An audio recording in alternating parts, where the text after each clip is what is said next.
Mga Kops, itutuloy na natin ang kwento ng Shinsengumi.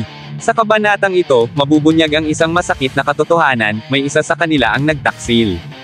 Pero bago ka humusga, tandaan mong hindi ito basta-bastang pagtataksil. May malalim na dahilan sa likod nito, isang paghihiganti para sa pagkamatay ng kanyang pinakamamahal na kapatid. Masalimuot ang kwento. Ako mismo, hindi ko inakalang sa lahat ng naging kaibigan ni Soji, mga kasama niyang buong tapang na sumuporta sa laban sa Valhalla, ay may isa pala sa kanila ang nagtaksil. Isang taong minsang tinuring nilang kapatid, ang siya ring nagkanulo sa kanila habang sila'y nabubuhay pa sa mundo. Ito ang tatalakayin ko ngayon, kaya kung handa ka na, tara na't simulan na natin. What's up mga Kops, Manga Moto nagbabalik. Shinsengumi Requiem Kabanata 22. Ang Traidor. Sa simula ng kabanata, sa gitna ng malamig at tahimik na hapon sa Kyoto, mabilis na tumatakbo ang isang lalaki, si Abiru Aisaburo. Sa kanyang isipan, paulit-ulit na humihingi siya ng tawad kina Isami, Hijikata, at Soji. May matinding pagsisi at panghihinayang sa kanyang tinig, tila may hinahabol siyang alaala o pagkakataong hindi na niya kayang pabayaan o ipagpaliban. Bawat hakbang niya ay nagpapakita ng pagkabigla, desperasyon, at pagsisisi. Pagdating niya sa masukal na kagubatan sa labas ng lungsod, bigla siyang hinarang ng isang pamilyar na mukha, si Hajime Saito. Kalma ang kilos nito, ngunit matalim ang mga mata. Binati siya ni Hajime na parang walang nagbago, long time no see daw, sabay tanong kung saan siya patungo at bakit siya nagmamadali. Napahinto si Abiru, hindi makapaniwala sa kanyang nakita. Nanlaki ang kanyang mga mata at sandaling napipi sa gulat. Ang simpleng bati ni Hajime ay tila nagpahinto sa kanyang paghinga, hindi niya kailanman inasahan ang biglaang pagkikitang iyon. Samantala, sa loob ng kampo ng Miburo Shigumi, tila may kaguluhan. Isang lalaking galit na galit ang sumisigaw sa sakit habang tanden ang isang batya ng tubig at mga bendang pulang-pula sa dugo. Sa isang sulok ng silid, nakaupo si Hijikata Toshizo, walang imak ngunit kapansin-pansing napapangiwi sa bawat galaw. Habang tinitiis ang sakit, isa-isang binabalutan ng benda ang kanyang mga sugat. Si Nagakura Shinpachi, na nasa kanyang likuran, ang tumutulong sa gamutan. Mula sa likod ay pinipigilan nito ang inis, ngunit sa huli hindi nakatiis, matapos itali ang huling benda, malakas niyang tinampol si Hijikata sa likod. Napasigaw si Hijikata sa sakit, sabay tingin kay Shinpachi na tila masama ang loob sa ginawa ng kaibigan. Sa labas ng bahay, si Koto ay tahimik na nakatanaw sa kalangitan. Ang kanyang mga mata ay sumusunod sa galaw ng mga ulap at paglipad ng mga ibon, tila hinahanap ang kasagutan sa mga tanong na hindi niya mabigkas. Lumapit si Hijikata at tinanong siya kung may bumabagabag sa kanyang isipan. Ibinahagi rin ito na may utos si Lord Katamori, isang ligtas na lugar ang inihahanda sa hilagang bahagi ng Kyoto, isang panibagong simula para kay Koto mismo. Tahimik si Koto habang iniisip ang mga nasabi ni Hijikata. Ngunit bago siya makasagot, muling nagsalita si Hijikata, marahil, aniya, ay panahon na upang mamuhay siya ayon sa sariling kagustuhan, at hindi na lamang sumunod sa kagustuhan ng iba. Saglit na katahimikan ang bumalot sa kanilang dalawa. Ngunit sa katahimikang iyon, unti-unting gamaan ang pakiramdam ni Koto. Sa unang pagkakataon, may isang taong tunay na nagmalasakit sa kanya, hindi bilang mandirigma, kundi bilang isang tao. Maya-maya pa, lumabas si Shinpachi at agad bumitaw ng biro, ikaw ang pinakatangang tao sa buong Edo. Lahat na lang sila ng mga kaibigan niya ay naiinis na sa kanya. Napatingin si Hijikata, nagbagting ang tenga sa narinig halatang na bad trip. Ngunit bago pa man siya makasagot, muling tinampol ni Shinpachi ang kanyang likod. Muling napasigaw si Hijikata sa sakit, habang napangiti ng palihim si Shinpachi.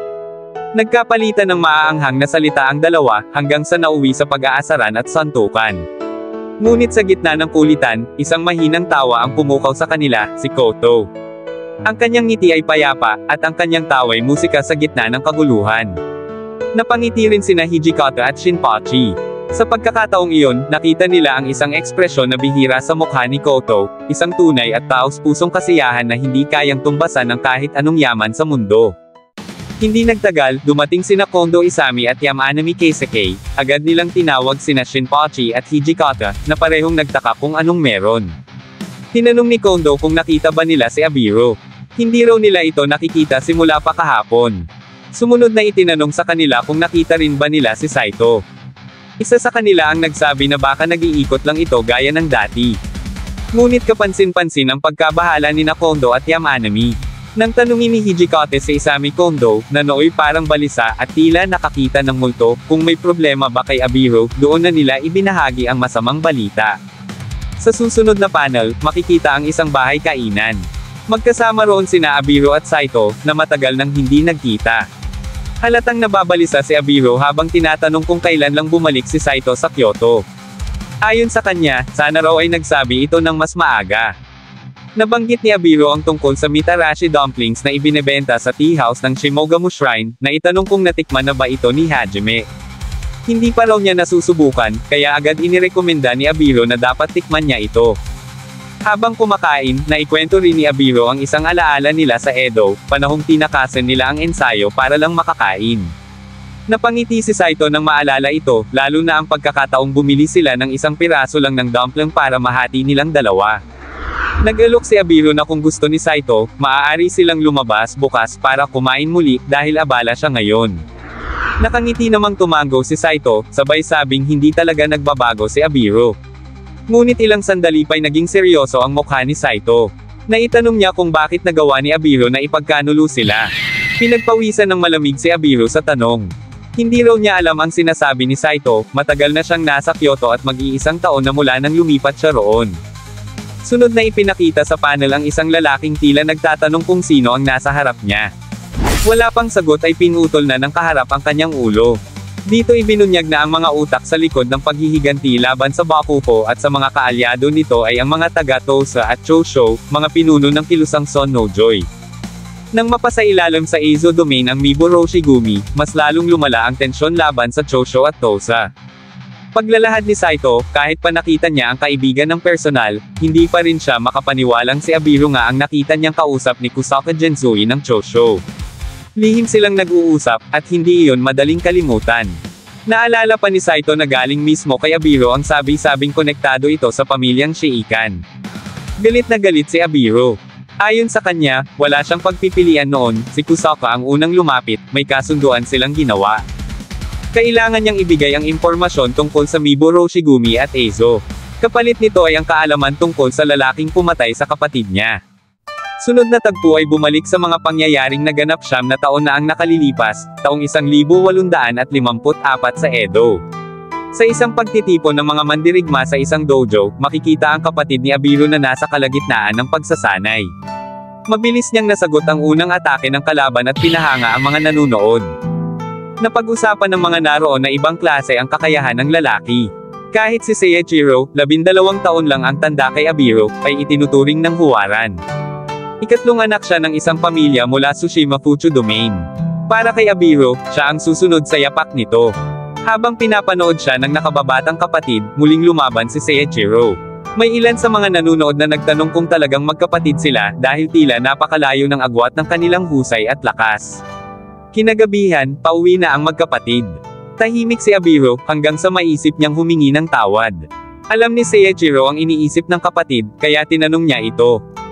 Aminado si Abiro na nakakahiya ang kahinaan niya, lalo na't kapatid siya ni Seiichiro. Tahimik si Seiichiro sandali, bago aminin na totoo nga, mahina pa ang kanyang kapatid. Pero sabay ngiti, hinawakan niya ang ulo ni Abiro at sinabing may lakas ito, at may potensyal. Pinaalalahanan niya ang kapatid na talunin ang mahinang puso nito. Balang araw, malalampasan niya si Seiichiro. Nagulat si Abiro sa sinabi, at tanong niya kung magiging magkapantay ba sila. Sinagot siya ni Seiichiro na maliit ang tsansa, sabay tawa, halatang banibiro lang niya ang kapatid. Biglang napansin ni Aizaburo ang 4 na lalaking papalapit. Isa sa kanila ay nagsabing gusto niyang hiramin ang espada ni Seiichiro. Hindi pumayag si Seiichiro, pero alam niyang 4 ang kalaban niya. Inutusan niya si Abiro na manatili sa kanyang likod. Mabilis ang pangyayari, 3 sa mga tulisan ang agad niyang napatay. Ngunit hindi pala 4 lang ang kalaban. May pang-5 lumitaw, at dahil kay Abiro, muntik na siyang matamaan nito. Kahit napatay niya ang 4, nasugatan si Seiichiro ng pang-5, malalim ang kanyang tama sa katawan at putol ang kanyang kanang kamay. Takot na takot si Abiro habang pinagmamasdan ang kanyang kapatid na napaluhod, duguan at wala ng lakas para lumaban. Nanginginig ang kanyang katawan sa takot at dalamhati. Sa huling sandali, sumigaw ang kanyang kuya, puno ng sakit at pagmamahal, tumakbo ka na Abiro, iligtas mo ang sarili mo. Alam niyang iyon na ang wakas, at wala na siyang magagawa kundi sundin ang huling habili ng kapatid na handang isakripisyo ang lahat para sa kanya. May kumpiyansang sinabi ng ikalimang tumambang sa magkapatid na mahusay nga talaga ang kuya ni Abiro. Ngunit sa halip na humanga, nagpasalamat pa siya, dahil napatay na raw ng kuya ni Abiro ang iba niyang kasamahan. Ngayon, siya na lang ang natitirang buhay, at siya lang ang makakakuha ng gantimpala. Sa madaling sabi, sinadyang ipapatay ang kuya ni Abiro, sa hindi malamang dahilan. Dahan daw ang natanggal ang benda sa braso ng kalaban. Doon lamang napansin ni Abiro na nagawa pala ng kanyang kuya na mahiwa ang benda gamit ang katana. Sa pagkakatanggal nito, lumantad ang isang tato, ang marka ng Ashura. Kahit nanginginig sa takot, pilit niyang isiniksik sa isipan ang itsura ng tato. Alam niyang iyon lang ang palatandaan ng pumatay sa kanyang kuya. Sa huling sandali, walang pag-aatubiling itinarak ng lalaki ang katana sa ulo ng kanyang kapatid. Napasigaw si Abiro, isang sigaw na puno ng sakit, galit, at panghihinayang. Wala siyang nagawa kundi ang tumakbo. Tumakbo siya habang ang mga luhay walang patid na bumagsak sa kanyang pisngi, habang ang puso niya'y unti-unting napupuno ng puot. Hindi siya pinigilan ng kalaban. Marahil ay sadyang pinabayaan siyang mabuhay, bilang parusa, o bilang saksi sa sinadyang pagkawala ng kanyang mahal na kuya. Ngunit habang tinatahak ni Abiro ang dilim ng kagubatan, isang bagay ang malinaw sa kanyang puso, babalikan niya ang lalaking iyon. At sa araw ng kanyang pagbabalik, ang bawat hakbang niya ay gagabayan ng apoy ng paghihiganti. Balik sa kasalukuyan, nagpaliwanag si Abiro kay Saito. Gusto niya lang talagang makita ang lalaking may tato ng Ashura, ang pumatay sa kanyang kapatid. Noon pa man, nilibot niya ang bawat dojo sa Edo para lang hanapin ito. Ngayon, sigurado siyang nasa Kyoto na ang lalaking iyon. Idinagdag pa niya na kahit maparusahan siya bilang traidor, wala siyang pakialam. Basta makaganti lang siya sa pagkamatay ng kanyang kapatid. Hinugot niya ang kanyang katana, at nakiusap kay Saito na umalis sa kanyang daraanan. Tahimik si Saito sa una, ngunit napangiti ito. Humanga siya sa tapang na ipinakita ni Abiro. Pero aniya, hindi ganoon ang paraan ng pakikiusap kung humihingi ng pabor. Binitbit din niya ang kanyang katana, at may halong biro at hamon ang tanong niya, at pagkatapos ng lahat, ikaw pa talaga ang magtatangkang lumaban sa akin. Sa dami ng tao, ikaw pa. Nakakatuwa pero sige, subukan mo. At dito na nagtapos, alam kong bitin ka sa kwentuhan natin, kaya sorry na agad. Shoutout po muna kina. Sa bawat pahina, siya'y nandyan, boses ng kasaysayan, sa kanyang tangan, mga moto, ikaw ang gabay, sa laban ng Diyos at tao, tagumpay ay taglay. Ang kanyang tinig, di maglalaho, kahit matapos ang lahat ng mga kwento. Mga moto, nag-aapos sa diwa, naglalathala ng kwento ng bawat isa. Sa lanarok siya'y taglabay.